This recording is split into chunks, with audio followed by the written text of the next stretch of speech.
आपण जर कोणत्याही तऱ्हेने योगदान दिलं नाही किंवा गोष्टीत बदल केला नाही तर जे घडतं त्याला आपण डेस्टिनी म्हणतो. बरोबर. तर त्याचं लग्न झालं नाही ही खरं म्हणजे समस्या आहे. याच्याऐवजी मला बरं वाटलं, बरं झाल्याचं लग्न झालं नाही, माझं भविष्य बरोबर आलं. आपण जर कार चालवायची असेल तर 100 तास गाडी चालवतो, बरोबर, ड्रायव्हर होतो. बरोबर. 200 तास जर तुम्ही या क्षेत्राला दिले तर तुम्ही डेस्टिनी मॅनेजर होता. बरं. मोठी मोठी माणसं, लहान लहान मुलं हे सगळेजण तुमच्या त्याच्यात योगदान देत असतात आणि त्याच्यातून तुमचा जो विषय घडत जातो.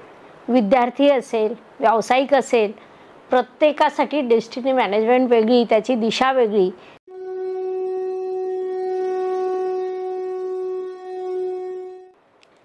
नमस्कार, मी ॲस्ट्रोगुरू डॉक्टर ज्योती जोशी आपले सर्वांचे मनपूर्वक स्वागत करते. आज आपण आपल्या यूट्यूब चॅनलच्या पॉडकास्ट संवाद कार्यक्रमात एका वेगळ्या व्यक्तिमत्वाला भेटणार आहोत. अभिजित प्रतिष्ठान मुंबई संस्थेचे संस्थापक पुरोहित सर विज्ञान शाखेचे पदवीधर असून ते राष्ट्रीयकृत बँकेत सेवानिवृत्ती अधिकारी आहे. भाग्याचंही व्यवस्थापन करता येतं हा विचार सर्वप्रथम मनात रुजवणारे आणि प्रत्यक्षात उतरवणारे सकारात्मक व्यक्तिमत्व म्हणजे पुरोहित सर. 35 वर्षापासून अधिक काळ त्यांनी शास्त्रात योगदान दिले आहे. आजही ते अव्याहतपणे चालू आहे. अंकशास्त्र, हस्तसामुद्रिक शास्त्र, वास्तुशास्त्र, चलित प्रश्नकुंडली, भाग्याचं व्यवस्थापन, कृष्णमूर्ती पद्धती अशा अनेक विविध विषयांची पुस्तकं त्यांनी लिहिलेली आहेत. अनेक विद्यार्थी घडवले आहेत. सरांची काही खूप ओळख करून देण्याची खरंच गरज नाही, त्यामुळे आपण थेट चर्चेला सुरुवात करूया. सर नमस्कार. नमस्कार. आपलं आजच्या कार्यक्रमात मनापासून स्वागत. प्रश्नांना सुरुवात करूया. डेस्टिनी मॅनेजमेंट म्हणजे नेमकं काय? डेस्टिनीला खरंच मॅनेज करता येतं? खूप चांगला प्रश्न विचारला तुम्ही. मुळामध्ये डेस्टिनी असते का हा प्रश्न आहे. अच्छा. आपण जर कोणत्याही तऱ्हेने योगदान दिलं नाही किंवा गोष्टीत बदल केला नाही तर जे घडतं त्याला आपण डेस्टिनी म्हणतो. बरोबर. कोणतीही घटना घडण्यापूर्वी त्याच्या शक्यतांचा जन्म होतो. ओके. आणि अशा वेळी त्या शक्यतांमध्ये जर बदल घडले तर आपसुकच घडणारी घटना बदलते. म्हणजे आम्हाला एक उदाहरण द्यायचं झालं तर एखादं स्थळ आलं आहे आणि ते स्थळ आल्यानंतर आपण कुंडली पाहतो, विचार करतो आणि मग ठरवतो की त्याने लग्न करायचं की नाही करायचं. डेस्टिनी मॅनेजमेंटचा सगळ्यात सोपा प्रकार नाही का? होय. म्हणजे हा विषय अभिजितने आणण्यापूर्वीपासूनच होता, परंतु आमच्या लोकांचा भाग्याच्या व्यवस्थापनापेक्षा भाग्य कथन करण्यावरती म्हणजे फॉर्च्यून टेलिंगवर जास्त विश्वास असल्यामुळे तो मागे पडत होता. होय. आमच्या लोकांचा होताच, परंतु आपल्याकडे जेव्हा जातक येतात तेव्हा सुद्धा त्याचा थेट प्रश्नच हा असतो की नेमकं घडणार काय आहे.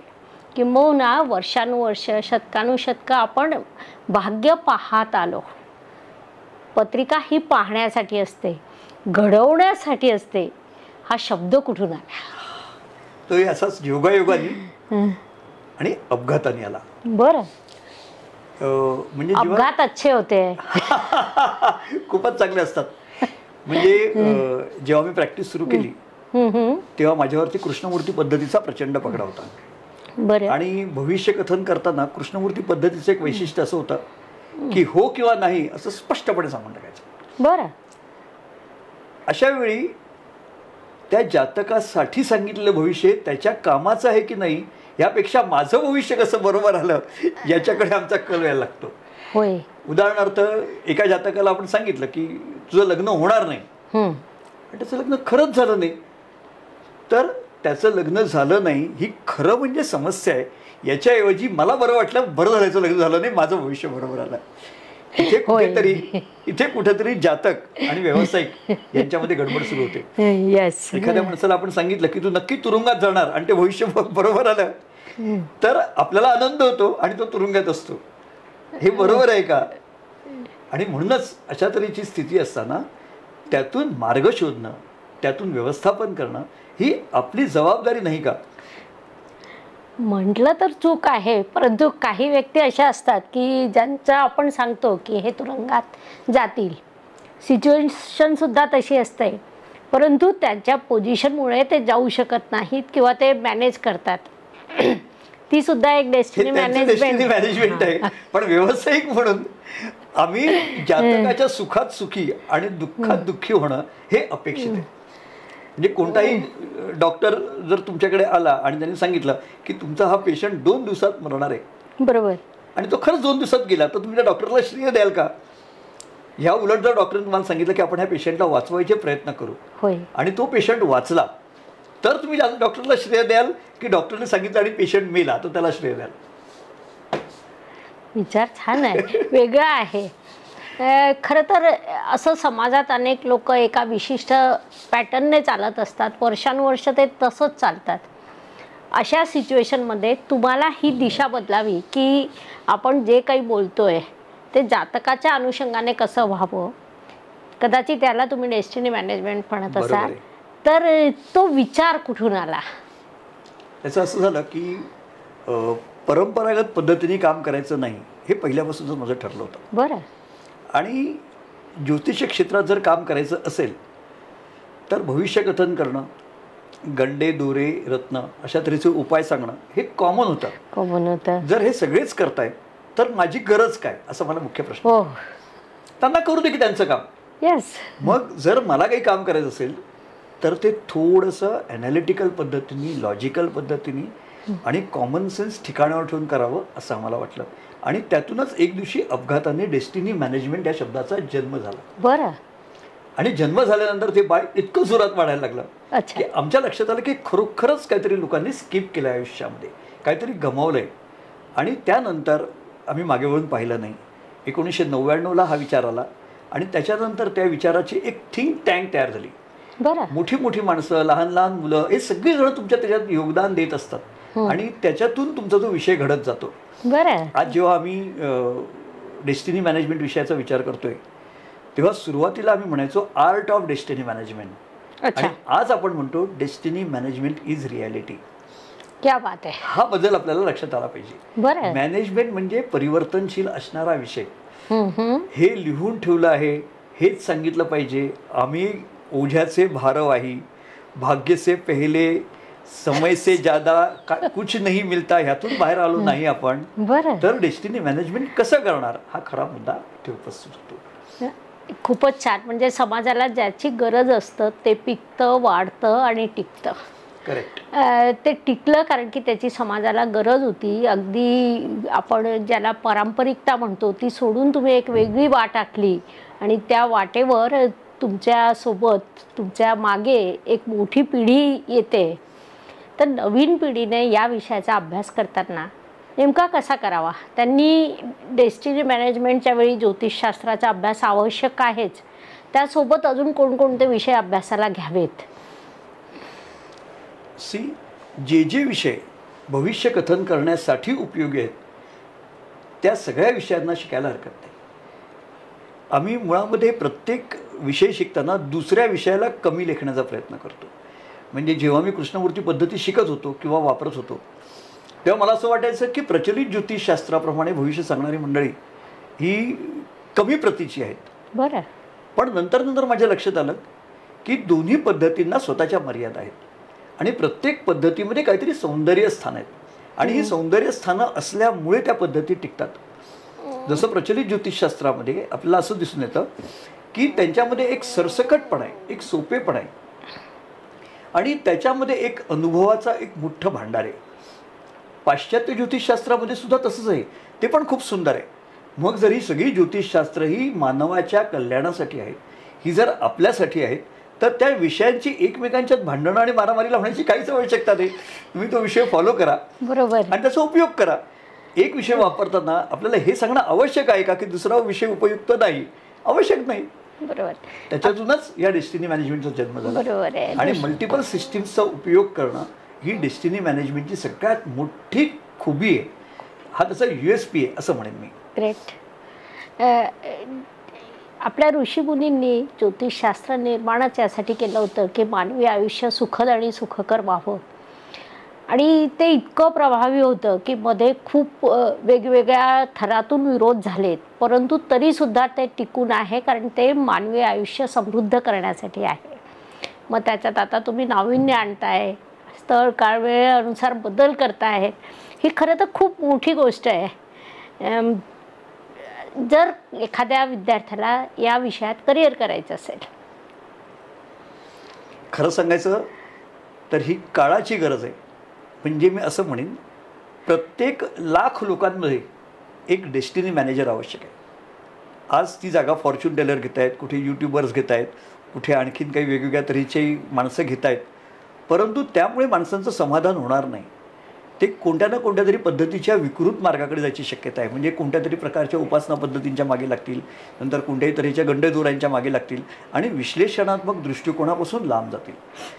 डेस्टिनी मॅनेजमेंटची सगळ्यात मोठी स्ट्रेंथ आहे ही एखाद्या विषयाचं गांभीर्य लक्षात घेऊन त्याचा विविध अंगांनी विचार करणं, ही त्याची स्ट्रेंथ आहे. ओके, जर कुणाला याच्यात करिअर करायचं असेल तर करिअर करायचं त्यांनी बेधडक कोणत्याही पद्धती शिकायला हरकत नाही. पण अभिजित प्रतिष्ठान म्हणून आम्ही व्यवस्थितपणे एक अभ्यासक्रम तयार केला आणि त्या अभ्यासक्रमामध्ये बहुतेक पद्धती त्यांच्या शक्तिस्थानांसकट शिकवला जातो. म्हणजे तुम्ही त्या पद्धती वापरू शकाल. होय, मी सुद्धा ऐकलंय की बोना तुमच्या संस्थेच्या विद्यार्थ्यांना देखील मी काही भेटले की ज्यांनी हा कोर्स केला. त्याविषयी आपण नंतर पुढे अजून चर्चा करूया, कारण मला सुद्धा जाणून घ्यायचं आहे की डेस्टिनी मॅनेजमेंटमध्ये तुम्ही नेमकं काय शिकवता. परंतु तत्पूर्वी अजून काही विषय आहेत, ते झाल्यानंतर आपण त्या विषयाकडे देखील वळूया. डेस्टिनी मॅनेजमेंट शिकल्यानंतर आयुष्यात कोणकोणत्या क्षेत्रात आपण यश प्राप्त करू शकतो? अप्रतिम प्रश्न आहे. डेस्टिनी मॅनेजमेंटचा गाभाच पर्सनॅलिटी अंडरस्टँडिंगपासून सुरू. बरं. आणि पर्सनॅलिटी अंडरस्टँडिंग जर तुम्ही करायला सुरुवात केली तर तुम्हाला स्वतःच्या मर्यादा पहिल्यांदा कळतात, स्वतःची शक्तिस्थानं कळतात, स्वतःच्या वेळेचं व्यवस्थापन कळतं आणि त्याचबरोबर बरोबरच्या माणसांबरोबर कसं ॲडजस्ट करायचं ह्याचा एक गुरुमंत्र मिळतो असं मी म्हणेन. आणि जर तो मंत्र तुम्ही फॉलो करायला सुरुवात केली, समजायला सुरुवात केली, तर तुम्हाला कशानेही आश्चर्यचकित होत नाही. हा मनुष्य असा का वागला, त्यामुळे तुम्हाला त्रास होत नाही, कारण तुम्हाला ते अपेक्षित असतं की हा माणूस असाच वागणार आहे. मग तुम्ही त्यांनी तसं वागू नये म्हणून काय करायचं याचा विचार निश्चितच करू शकता. हा सगळ्यात मोठा उपयोग झाला. दुसरी गोष्ट म्हणजे डेस्टिनी मॅनेजमेंट जर तुम्ही शिकलात तर तुमचा तणाव कमी व्हायला मदत होऊ शकते. ओके. आणि जर तुमचा तणाव कमी व्हायला लागला तर तुम्ही आयुष्य जास्त चांगल्या तऱ्हेने जगू शकता. राईट. हा एक असा व्यवसाय आहे, मी असं म्हणेन की त्याला एक सन्मान आहे, ह्या व्यवसायाला एक लोकांची गरज आहे आणि सगळ्यात मुख्य म्हणजे हा व्यवसाय कोणीही करू शकतो. बरं.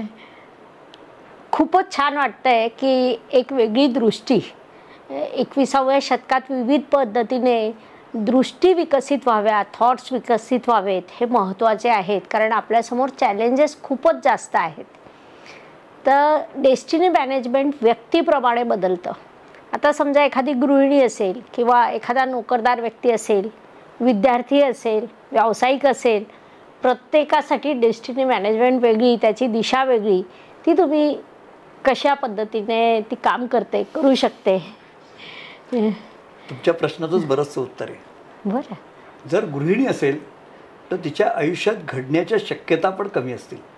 तिच्या ज्या शक्यता आहेत त्याच्या जोडीला तुम्ही आणखीन 4 शक्यता दिल्या की तिची डेस्टिनी मॅनेज व्हायला लागेल.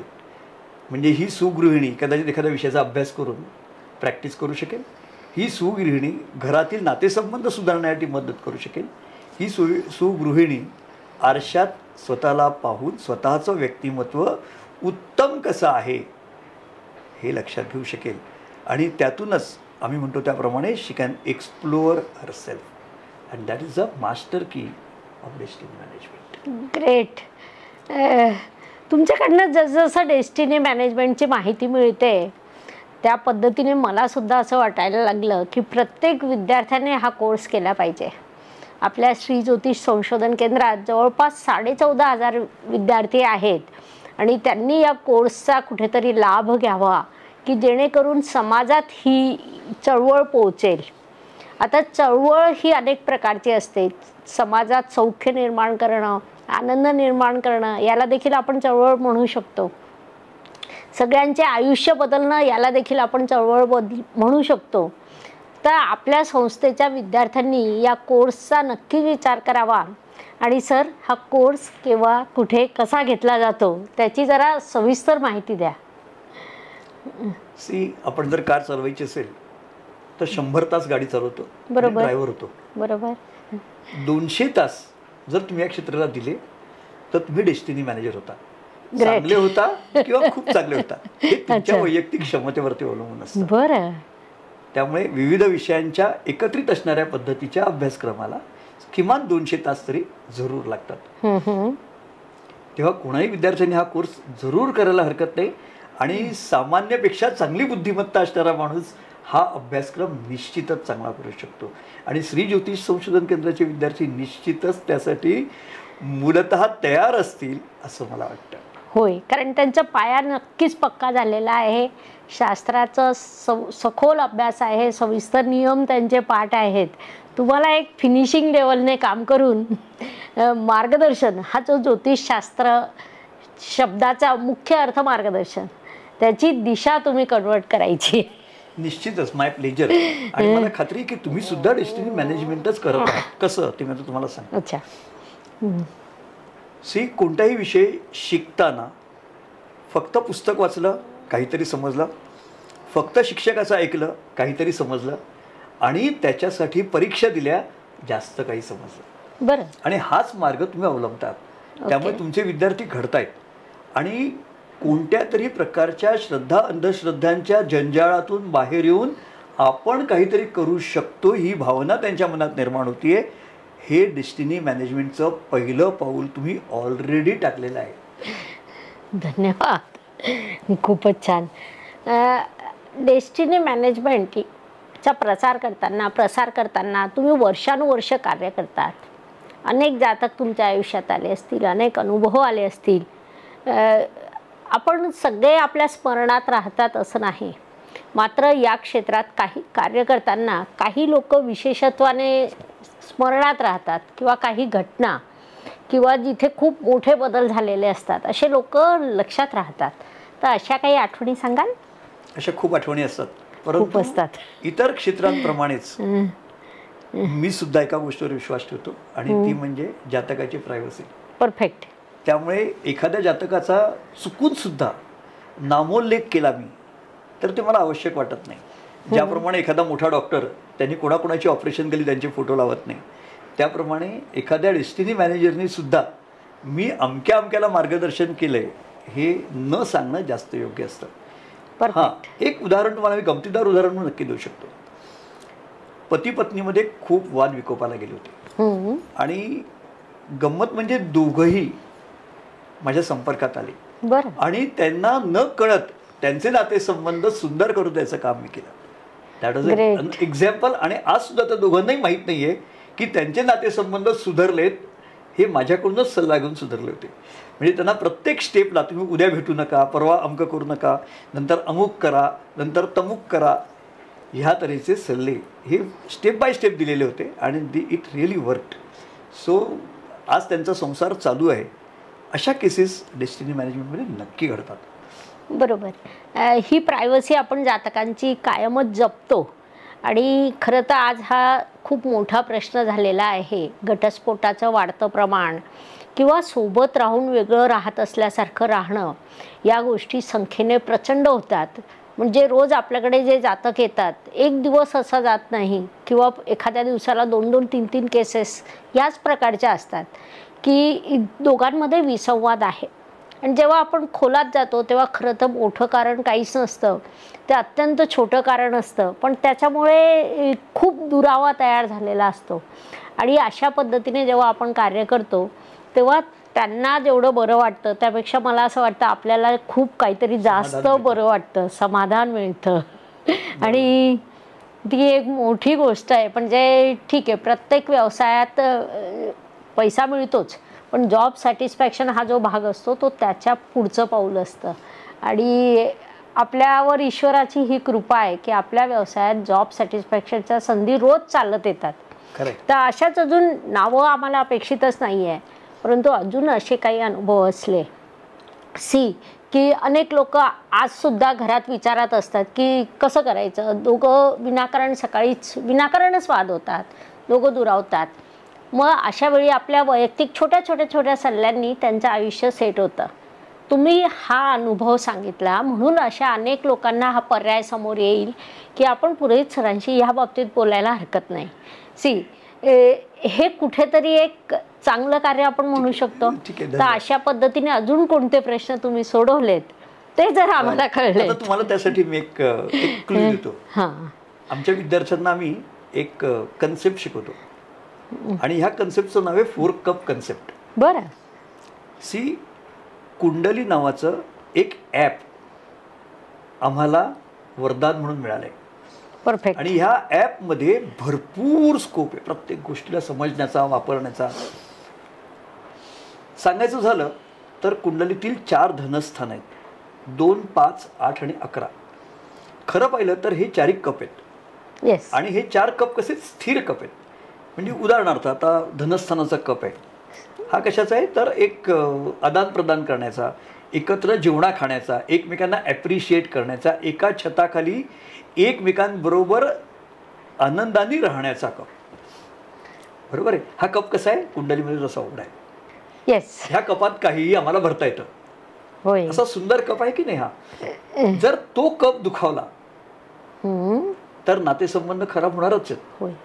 म्हणजे एखाद्या व्यक्तीला आपला नवरा त्याच्या विशिष्ट प्रकारच्या बोलण्यामुळे आवडत नसेल किंवा पत्नी विशिष्ट प्रकारचा स्वयंपाक करत नसल्यामुळे आवडत नसेल तर तो कप रिक्त राहतो किंवा कलुषित होतो. अशा वेळी त्यांचे नातेसंबंध खराब होऊ शकतात. आणि त्याचा परिणाम, ह्या एका कपाचा परिणाम पुढच्या कपांवरती होत जातो आणि अशा तऱ्हेने जीवन डिस्टर्ब होऊ शकतं. त्यावेळी तुम्हाला सोपी सोल्युशन्स लक्षात येतात. समजा आता धरून चाला की एखाद्या व्यक्तीची पत्नी किंवा एखाद्या व्यक्तीच्या घरात चांगला स्वयंपाक होत नाही. हे घटस्फोटाचं कारण नंतर होऊ शकतं. हे पहिल्या दिवशी होत नाही. त्यांना हळूहळू लक्षात येतं की अरे मजा येत नाही. मग तो नवरा असतो किंवा कोणी तो बाहेर जेवायला सुरुवात करतो. मग हळूहळू मला भूक नाही सांगायला सुरुवात करतो. मग हळूहळू तू तुझं जेवून घे सांगायला सुरुवात करतो आणि एका छताखाली असण्याचा त्रास व्हायला लागतो. मस्तच. म्हणजे बघा आता हां तुम्ही आता जेव्हा फर्स्ट कप एक्सप्लेन केलं, खरं तर आपण ज्योतिषशास्त्र जेव्हा वैदिक ज्योतिषशास्त्र शिकवायला घेतो तेव्हा द्वितीय स्थान दहन, कुटुंब, वाणी, जेवण हेच सांगत असतो. परंतु त्याला तुम्ही एक वेगळी दृष्टी दिली आणि विचार करण्याची ही जी दिशा आहे त्याच्यातून प्रश्नाची उत्तरं सापडत आहेत. सी एखादा नियम कळणं, हा नियम कळला, हो द्वितीय स्थान तिथून तुमच्या धनाची कंडिशन कळते, कुटुंबाची कळते, वाणीची कळते, तुमच्या जेवणा खावण्याची कळते. म्हणजे मागे एक किस्सा खूप गाजला होता की एका ज्योतिषाकडे एक व्यक्ती आला, तुम्ही काय खाऊन आलं हे त्याने इजी गोईंग सांगितलं. ते कोणीही सांगू शकतं, आपल्याला माहिती आहे. ते सांगणं म्हणजे ठीक आहे, त्याने भविष्य सांगितलं, तो उत्तम भविष्यकार आहे. परंतु त्या गोष्टीचा अशा पद्धतीने फायदा घेता येतो. त्याच्यात तुम्ही सेकंड स्टेप घेतली की ठीक आहे ते काय खाऊन आले त्याचं त्यांना किती सॅटिस्फॅक्शन मिळालं. तर ते मला असं वाटतं समाधान तुम्ही पंचम स्थानावरून पाहता का? त्याच्यानंतरचं पुढचं पायमुले त्याचे पंचम स्थान. येस. पंचम स्थान आता जर तुम्ही पाहिलं कुंडलीमध्ये तर पंचम स्थान बाहेरच्या बाजूला उघडं असणारं स्थान आहे. हां. That is a house of recreation. Okay. तुम्ही जे काही करता त्याचं कौतुक तुम्हाला बाहेरून अपेक्षित असतं. धनस्थानाचं कौतुक तुम्हाला अंतर्गत असतं. नवऱ्याला बायको विचारते मी कशी दिसते, किंवा घरातल्या माणसांना विचारते मी कशी दिसते, किंवा नवरा बायकोला विचारतो की मी आज जे काही करतोय ते कसं वाटतं. हा धनस्थानाचा अनुभव आहे. ओके. आपल्या कुंडलीच्या ॲपमध्ये त्याच्यासाठी आम्ही 2 शब्द वापरतो. एक people at your disposal, okay, ते धनस्थानात असतात. आणि 2 धन म्हणजे सिम्पल लाईफ एक्सपिरियन्सेस, सोपे आनंद हे त्याच्यात लपलेले आहेत. आणि जेव्हा माणसाच्या आयुष्यात मोठे आनंद खूप घडत नसतात तेव्हा छोटे आनंद खूप महत्त्वाचे असतात. So second house is very important for mutual pleasure in family. कुटुंबामधल्या आनंदाचं मुख्य कारण हे धनस्थान आहे. आणि हे आपल्या विद्वानांनी आधीच लक्षात घेतलं आहे, कारण त्या स्थानाचा कारक शुक्र आहे. आणि शुक्र म्हणजे सेल्फी पॉइंट आहे असं आपण म्हणू. या सेल्फी पॉइंटवरती काढलेले फोटो कसे वाटतात, आम्ही एकत्र खाताना कसे दिसतो एकमेकांशी बोलताना कसे दिसतो, बरं. एकमेकांशी वागताना कसे दिसतो, हं. हे पाहण्याचं स्थान म्हणजे सेकंड हाऊस. त्यातलं बरं. मुख्य धन ही तुमच्याबरोबर असणारी माणसं हेच आहे. आणि जर ती तुमच्या डिस्पोजलची माणसं तुम्हाला त्रासदायक होत असतील तर त्याचा नॅचरल परिणाम पंचम स्थानावर होणारच आहे. मग तुमची क्रिएटिव्हिटी डिस्टर्ब होणार आहे, त्याच्याबरोबर तुमच्या आयुष्यातली स्वप्न डिस्टर्ब होणार आहे, तुमच्या आयुष्याचं सगळं स्पेक्युलेशन डिस्टर्ब होणार आहे. आणि पंचम स्थान हे आपल्याकडचं रवीचं स्थान आहे आणि रवीचं स्थान असल्यामुळे ते अमर्याद मोठं असू शकतं.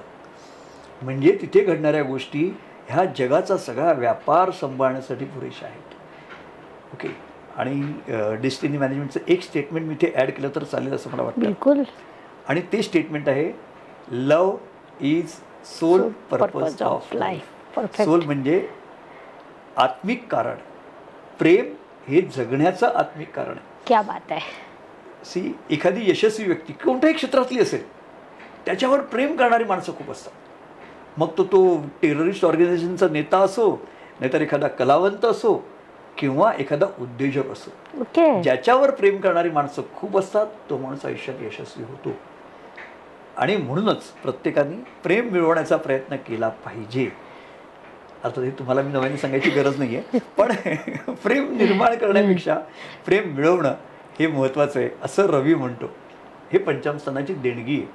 ग्रेट. त्याच्यामध्ये प्रत्येक व्यक्तीला स्वतःची एक प्रतिसृष्टी निर्माण करायची स्थिती आहे. येस. प्रतिसृष्टी म्हणजे तुम्ही स्वतःचे एक असं जग तयार करा आणि त्या जगात तुम्ही मस्त वावरा. असं जग पंचम स्थानातून घडतं. आणि ही प्रतिसृष्टी म्हणजे तुमची मुलं बाळं असतील, तुमचे उद्योग व्यवसाय असतील, तुमचं कलाक्षेत्र असेल किंवा क्रीडा क्षेत्र असेल किंवा राजकारण असेल, कोणतंही क्षेत्र असेल की जिथे तुम्हाला अनंतापर्यंत झेप घेता येईल अशी जागा मिळते, ते पंचम स्थान आहे. आणि ते करण्यासाठी तुम्हाला एक जोडीदार जर असेल तर तुमची झेप ही नक्कीच खूप मोठी असू शकते. याच्यात एक गंमत आहे बघा. हां सर, पटतं का तुम्हाला?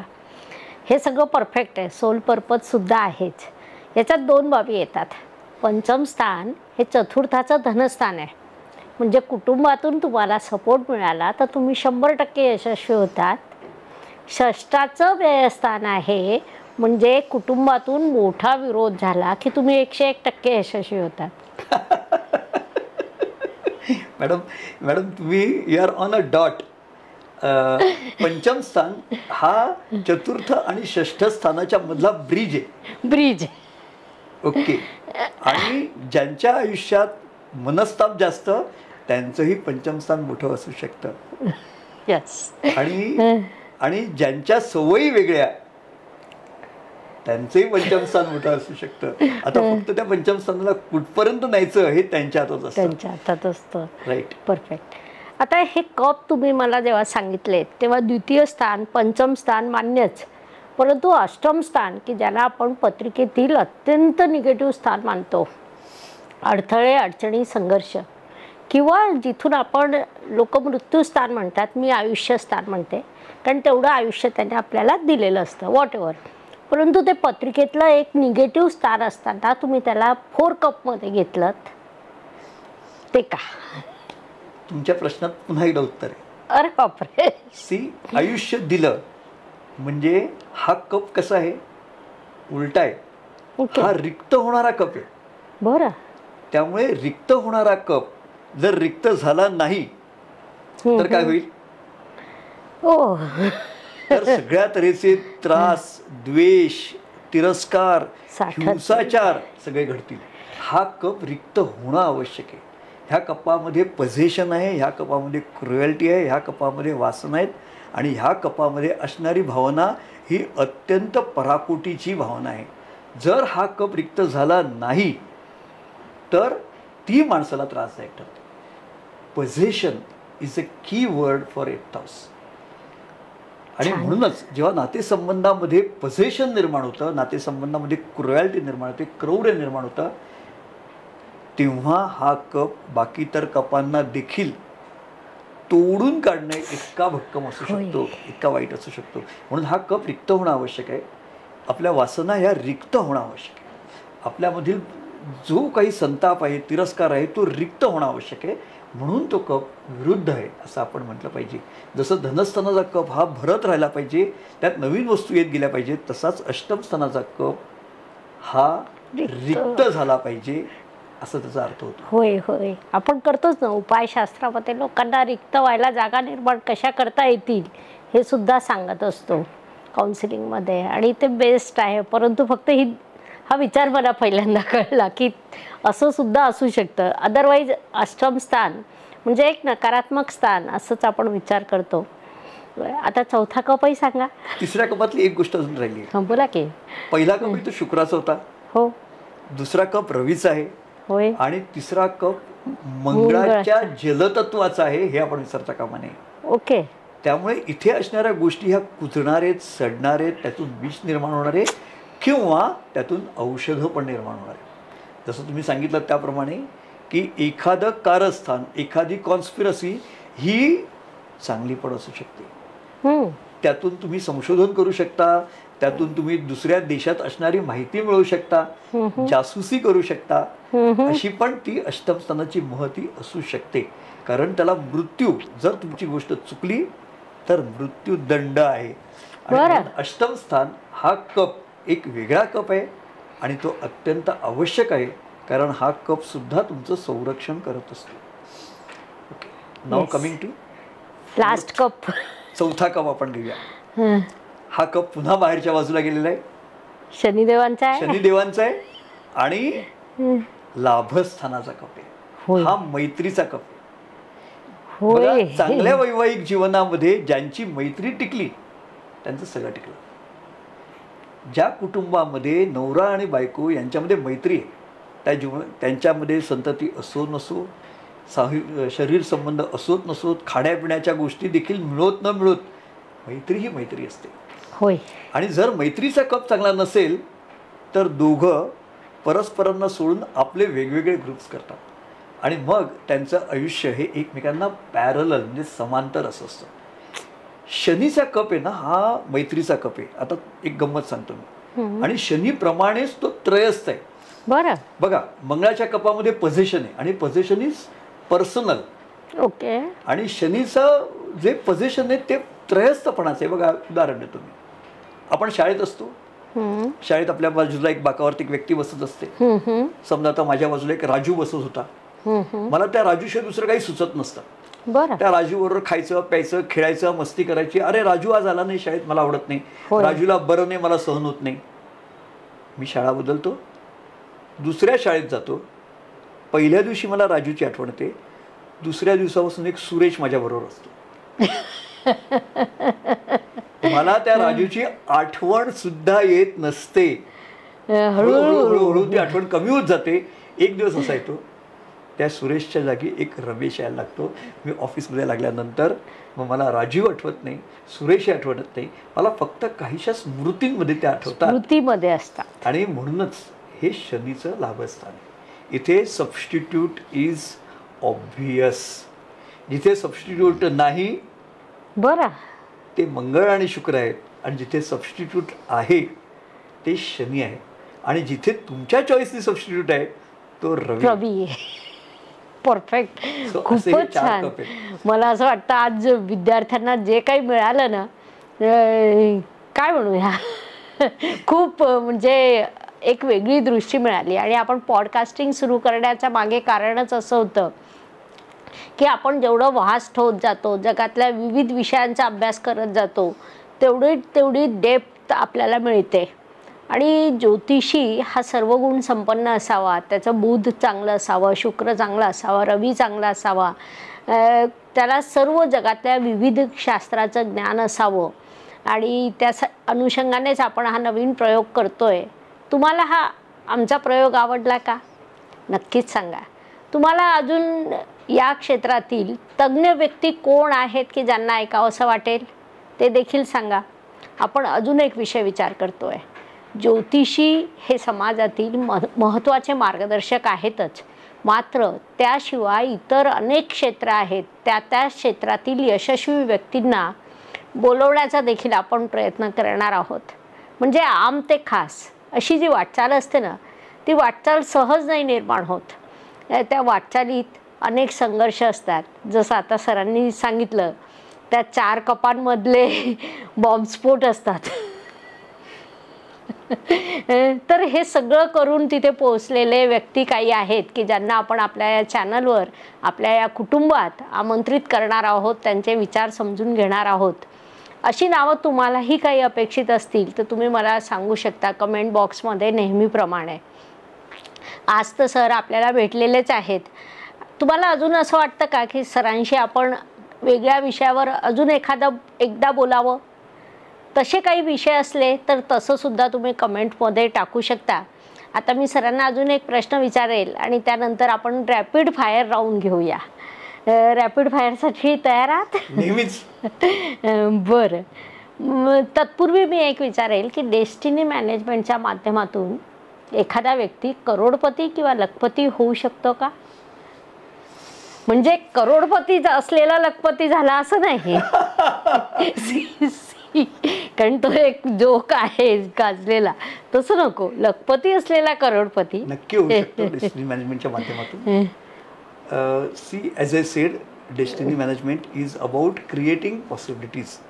जर शक्यता तुम्ही निर्माण करत असाल तर त्याच्यामध्ये चुकीच्या असणाऱ्या काही शक्यता जर तुम्ही कमी केल्या आणि चांगल्या शक्यता वाढवल्या तर नॅचरली हे शक्य आहे. एक गोष्ट नक्की असेल, पण ॲस्ट्रॉलॉजर्स, डेस्टिनी मॅनेजर्स आर कॅटॅलिस्ट्स. हे संप्रेरक आहेत, हे घडवणारे नाहीत, परंतु बिघडवणं थांबवणारे आहेत आणि असणाऱ्या गोष्टींना जास्त चांगलं करणारे आहेत.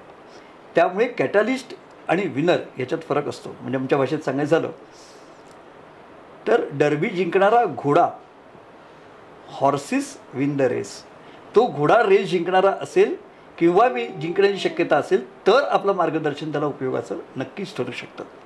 त्याच्यातले दोष कमी करून किंवा त्याच्यातल्या गुणांना आणखीन प्रोत्साहित करून आपण ते यश मिळवू शकतो आणि लखपती करोडपती होऊ शकतो. सामान्य मनुष्य स्वतः सामान्य नाही आणि आपण असामान्य आहोत ह्याचा शोधसुद्धा घेऊ शकतो. रॅपिड फायर प्रश्न. येस. तुमच्या आयुष्यातील सर्वात आनंदाचा आणि सर्वात दुःखाचा क्षण कोणता?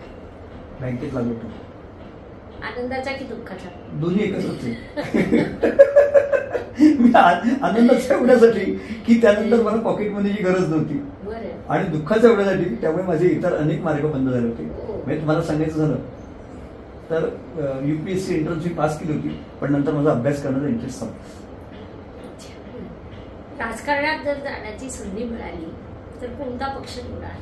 भाजप की काँग्रेस? चांगला प्रश्न आहे. ते दोघांनी एकत्र आलं तर मी नक्कीच त्यांच्यावर काम करीन. बर, तुमची आवडती व्यक्ती कोण? आई की वडील? आई. अच्छा, बरोबर. का? माझी आणि माझ्या मुलाची. अच्छा, गुड जोक. आयुष्य म्हणजे नेमकं काय? एका वाक्यात उत्तर.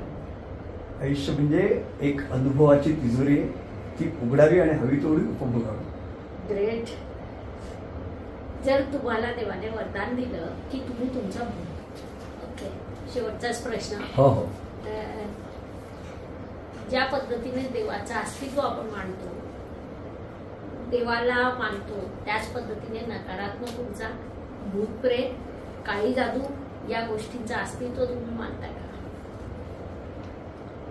एक गंमत मला सांग. आपलं जग, आपली अनुभूती ही सुदैवाने अज्ञानाने भरली. जर इथे थोडं जरी ज्ञान कुणाला मिळालं तरी त्याचा दुसऱ्यांना त्रास होतो. So ignorance is a best thing that we all have on this earth. त्यामुळे ईश्वर म्हणा किंवा काळी जादू म्हणा किंवा कोणत्याही तरी शक्ती म्हणा, हा शोध घेण्याचा विषय आहे. जो ज्याला जे मिळालं त्याच्या साह्याने दुसऱ्यांना त्रास द्यायचा जेव्हा प्रयत्न करतो तेव्हा शोध नसता लागला तर बरं झालं असतं असं मला वाटतं. छान, खूपच छान सर. सरांचे खूप खूप धन्यवाद. त्यांनी वेळात वेळ काढून आपल्या चॅनलसाठी, विद्यार्थ्यांसाठी आज आपल्याला भेटायला आले, आपल्या सगळ्या प्रश्नांची खूप छान उत्तरं दिली. मला असं वाटतं आज मी माझ्या मनातले प्रश्न विचारले तुमच्याही मनात अनेक प्रश्न असतील आणि विद्यार्थ्यांना त्यांची जिज्ञासा पूर्ण करणं हा आपल्या संशोधन केंद्रातला महत्त्वाचा कार्य राहिलेला आहे. किंबहुना शास्त्रात जेवढं जास्त संशोधन करता येईल त्यासाठीच आपली संस्थेची निर्मिती देखील आहे. आपल्या संस्थेच्या नावातच आहे श्री ज्योतिष संशोधन केंद्र. तर या कार्यात आजच्या चर्चेत तुम्हाला जे काही प्रश्न पडले असतील ते तुम्ही कमेंट सेक्शनमध्ये विचारा. तुम्हाला डेस्टिनी मॅनेजमेंट हा कोर्स करावासा वाटत असेल तरी तुम्ही कमेंट सेक्शनमध्ये विचारा. तुम्हाला पुढची माहिती देण्यात येईल आणि तुम्ही सगळ्यांनी जास्तीत जास्त अभ्यास करावा, या कोर्सचा लाभ घ्यावा असं मी नक्कीच सांगेन. सर पुन्हा एकदा धन्यवाद. Thank you very much. आणि पुन्हा नक्की नक्कीच आपण बोलवाल तेव्हा आम्ही नक्की येऊ. धन्यवाद सर.